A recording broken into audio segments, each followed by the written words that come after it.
Hello everyone. Have you ever wondered who manages global problems like climate change, pandemics, or international trade?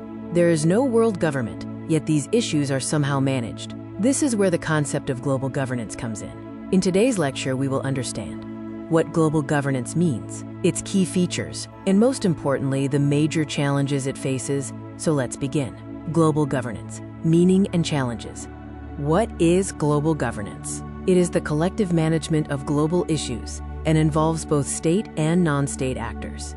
It is essential to remember that there is no world government. Governance is based on rules, norms, and institutions to coordinate global affairs, not control them. Global governance is defined as the sum of many ways individuals and institutions manage their common affairs. It is a system of rule at all levels of human activity, focusing on collective efforts to solve worldwide problems that states cannot handle alone. It highlights the use of both formal and informal mechanisms in the absence of a central authority. Key features include multilateralism, which is collective action among multiple actors, and polycentric authority, where power is distributed across multiple centers. Governance also relies on soft law and consent-based legitimacy, often resulting in regime complexity. Major institutions include the United Nations, fostering peace and cooperation, the World Trade Organization, regulating global trade, and the International Monetary Fund, promoting economic stability. The World Health Organization coordinates public health, and the World Bank provides development assistance. The actors in global governance are diverse, including states and international organizations. Non-state actors, such as NGOs, like Amnesty International, multinational corporations, and civil society groups, also play crucial roles. Governance is no longer state-centric. Areas of governance span security, economy, and environment, including climate change and pollution control. Health issues, such as pandemic response and human rights, are also crucial areas. Real-world examples like global cooperation on climate change and pandemics highlight these areas. The first challenge is the sovereignty dilemma. States prioritize national interests and resist external control, limiting the enforcement power of global institutions. This creates tension, for instance, between humanitarian intervention and respecting state sovereignty. Challenge 2 is the democratic deficit. Global institutions often face a lack of accountability and limited public participation. The dominance of elites and technocrats, seen in the decision-making of the IMF and WTO, raises concerns about legitimacy. Challenge 3 is power asymmetry. Powerful states dominate decision-making, leading to unequal representation. The UN Security Council's veto power exemplifies how a few nations can control major decisions, limiting fairness. Challenge 4 involves nationalism and geopolitical rivalry.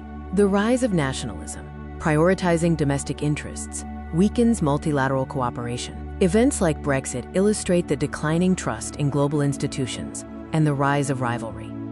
Challenge 5 is compliance and enforcement. The absence of a global authority means participation is voluntary, leading to weak implementation of rules. For example, a country's withdrawal from the Paris Agreement demonstrates this challenge. Challenge 6 is fragmentation. Multiple overlapping institutions and conflicting rules create confusion and a lack of coordination. An example is the conflict between global trade rules set by the WTO and environmental agreements. Challenge 7 is rapid global change. Issues like climate change, cybersecurity, and artificial intelligence require swift action. However, global institutions, often decades old, struggle with slow institutional responses to these new and rapidly evolving issues. Finally, Challenge 8 is the global commons problem. This involves shared resources like oceans and the atmosphere. The free rider problem makes collective action difficult, where countries benefit while avoiding responsibility, as seen in climate responsibility under the Paris Agreement. Challenge 9 involves non-state actors. The rise of NGOs, multinational corporations, and networks presents challenges due to weak accountability and regulatory gaps, despite their influential roles, like that of Amnesty International. Challenge 10 is the North-South divide. This refers to the inequality between developed and developing countries and the unequal benefits of globalization. This often results in conflict over resources and policies, demonstrated in IMF policies and climate finance debates. In summary, global governance is necessary but imperfect. Main problems include the sovereignty dilemma, inequality, weak enforcement, and institutional limitations. Moving forward requires reforming institutions, increasing inclusiveness, and strengthening cooperation.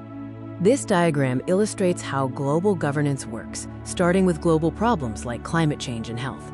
Various actors, institutions, and rules lead to decision-making processes, which then result in various implementation outcomes. Global governance is based on a multi-actor model.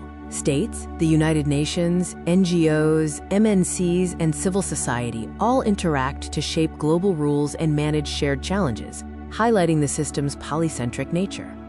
A central tension in governance is the conflict between sovereignty and global responsibility. National interests and non-interference clash with demands for collective action on issues like human rights and global security.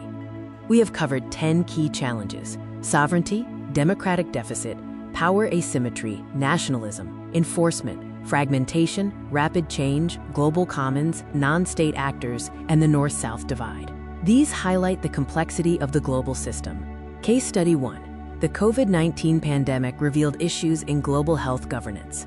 Despite the WHO's role, the world struggled with poor coordination and severe vaccine inequality, exposing the flaws in rapid global response. Case Study 2. Climate change governance, centered around the Paris Agreement, is hindered by voluntary commitments and the free rider problem. Emissions continue to rise, showing the difficulty in enforcing long-term global commitments. Case Study 3. WTO trade disputes show institutional challenges. While the dispute resolution system aims to settle conflicts between countries, it often faces delays in decisions and weak enforcement mechanisms, impacting trade stability. Case Study 4. UN Security Council reform illustrates power asymmetry. The 5 permanent members retain veto power, prompting demands from countries like India and Brazil for a more inclusive and representative structure. The way forward involves systemic improvements. We must reform institutions, increase representation, strengthen cooperation, and improve accountability to achieve more effective global governance. Thank you for watching this video on global governance.